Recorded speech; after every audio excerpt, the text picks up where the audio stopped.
अस्सलाम वालेकुम नाजरीन, मैं हूं अब्दुर्रहमान। आप देख रहे हैं हमारा यूट्यूब चैनल और फेसबुक पेज। नाजरीन, आज की इस वीडियो के अंदर हम बात करेंगे एक बहुत ही अफसोसनाक खबर के बारे में, एक ऐसी स्टोरी जिसने पूरे मुल्क को हिला के रख दिया।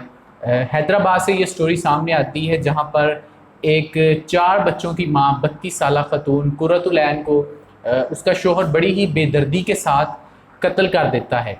और इस तरह के वाक़यात कोई नए नहीं हैं पाकिस्तान के अंदर। इस तरह के जो वाक़यात हैं वो सामने आते रहते हैं, लेकिन इसको ज़रा सोशल मीडिया और मेन स्ट्रीम मीडिया ने थोड़ा सा हाईलाइट किया। जब ये मेन स्ट्रीम मीडिया पर और सोशल मीडिया पर यह स्टोरी आ जाती है तो उसके बाद इसके बारे में लोग बात करना शुरू हुए और मुजरिम भी पकड़ा गया। लेकिन पिछले कई सालों में जहाँ पर इस तरह के वाक़यात होते भी हैं और बाद में मुजरिम पकड़े भी जाते हैं, लेकिन इस तरह के जराइम रुकते क्यों नहीं हैं। इस वीडियो के अंदर हम आपके साथ ये जो तमाम पूरा का पूरा वाक़या है इसकी डिटेल आपको बताएंगे और इसके अलावा आपके साथ कुछ अपने ख़यालात भी शेयर करेंगे। तो हैदराबाद की ये रहायशी 32 साला खतून कुर्रतुल ऐन थी, जो कि 4 बच्चों की माँ थी और इसके शोहर का नाम मोहम्मद उमर मेमन था, जिसने कुर्रतुल ऐन को बदतरीन तशद्दुद का निशाना बनाकर इसको कत्ल कर दिया। 15 जुलाई का ये वाक़या है, यानी कि पिछली जुमेरात का। और आज जो है कुछ रोज़ गुजर चुके हैं और अब तक मुजरम जो है वो तो गिरफ़्तार हो चुका है। मुलज़िमा की बाई की मुद्दत में उमर मेमन के ख़िलाफ़ मुकदमा दर्ज किया गया। हफ्ते वाले दिन हैदराबाद की पुलिस ने अदालत में पेश किया था उमर मेमन को। ये जो इस खतून का शोहर है उमर मेमन, ये कैसा दरिंदा सिफ्त इंसान है। इसके दूसरी ख़वातीन के साथ नाजायज़ जिस्मानी ताल्लुकात हैं और ये ऐसा बंदा था जो कि अपनी बीवी से इन ताल्लुकात को छुपाता नहीं था, बल्कि उसको बताता था कि आज मैं इस खतून के साथ हूँ, आज मैंने रात इस खतून के साथ गुजारी है। आप चेक कर सकते हैं, अंदाज़ा लगाएं कि उस खतून का हौसला और वो किस करब में मुब्तला थी कि उसका शोहर जो है वो उसको तशद्दुद का निशाना बनाता है एक तरफ, और दूसरी तरफ वो दूसरी ख़वातीन के साथ जो है वो अय्याशियाँ करता है। इसके अलावा स्क्रीन के ऊपर अभी आप देख रहे हैं इस शख्स की मुतअद्दिद जो फ़ोटोज़ हैं और वीडियोज़ जो हैं वो सोशल मीडिया की ज़ीनत अब तक बन चुकी है, जिनमें ये बंदा शराब नोशी करता भी नज़र आता है, मंशियात कंज्यूम भी करता है। और आप अंदाज़ा लगा सकते हैं कि दूसरे जो गलीज़ धंधे हैं उनमें भी ये शख्स ज़रूर मुलव्वस हैं। 15 जुलाई का ये वाक़या है, सुबह का तकरीबन 3-4 बजे का।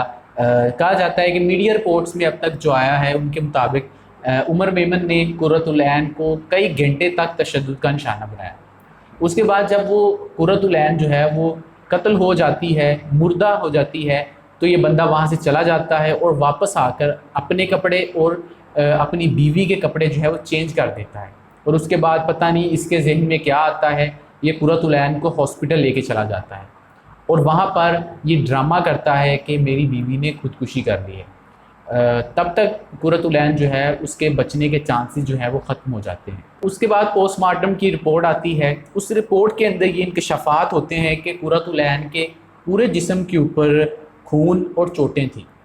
आप अंदाज़ा लगा सकते हैं कि इस दरिंदे ने कुर्रतुल ऐन को किस तरीके से तशद्दुद का निशाना बनाया होगा। और रिपोर्ट के अंदर ये भी आया कि जब तक कुर्रतुल ऐन का इंतकाल नहीं हुआ तब तक रिपोर्ट के मुताबिक उसके नाक से मुसलसल खून बह रहा था और जबड़े की उसकी जो हड्डी थी वो भी टूट चुकी थी।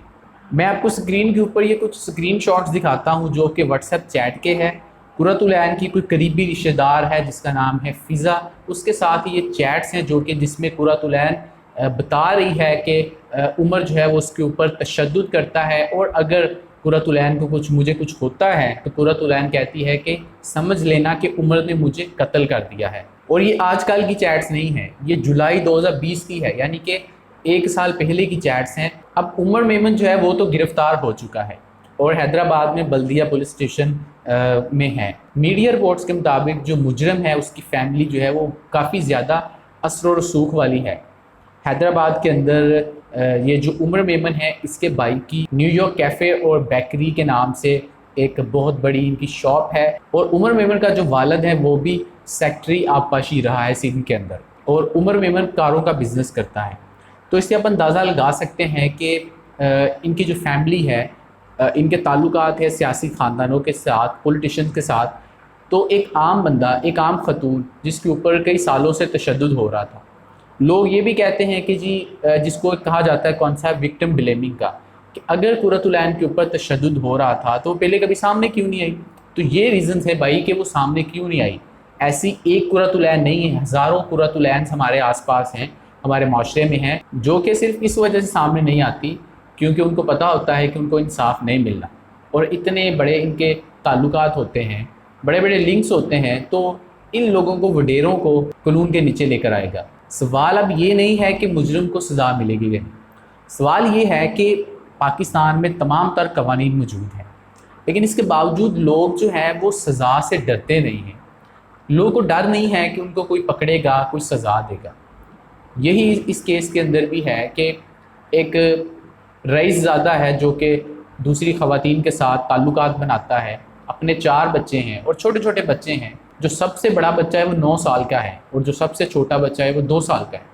ہمارے ملک میں قوانین تو ہر چیز کے لیے موجود ہیں، لیکن ان کے اوپر بدقسمتی کے ساتھ عمل درآمد نہیں ہوتا، یہ مسئلہ ہے۔ لوگوں میں سزا جزا کا ڈر نہیں ہے، لوگوں کو یہ لگتا ہے کہ ہم کچھ جرم کر لیں گے تو اس کے بعد کتنی دیر جیل میں رہ لیں گے، ہم نے بلا کر باہر آ ہی جانا ہے، میرے اس کے ساتھ تعلقات ہیں، اس کے ساتھ تعلقات ہیں۔ لیکن آج ایک قرۃ العین جو ہے وہ اپنی زندگی کی بازی جو ہے وہ ہار گئی ہے۔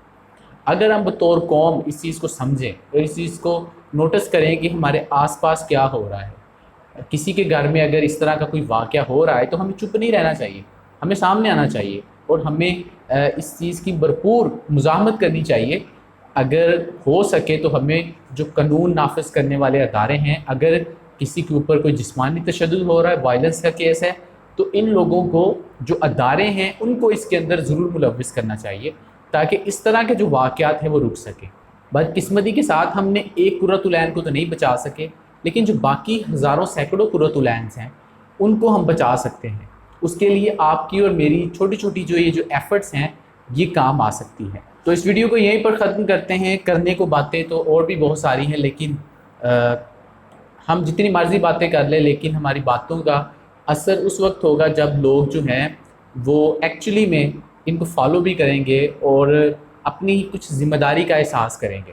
تو آپ ہمیں کمنٹ سیکشن میں بتائیے کہ اس حوالے سے آپ کی کیا رائے ہے، پاکستان میں خواتین کے تحفظ کے لیے کون سے اقدامات کرنے چاہیے حکومت کو۔ اس چینل کو اگر آپ نے ابھی تک سبسکرائب نہیں کیا تو اس چینل کو سبسکرائب کر دیں اور اس ویڈیو کو بھی زیادہ سے زیادہ لائک اور شیئر کر دیں۔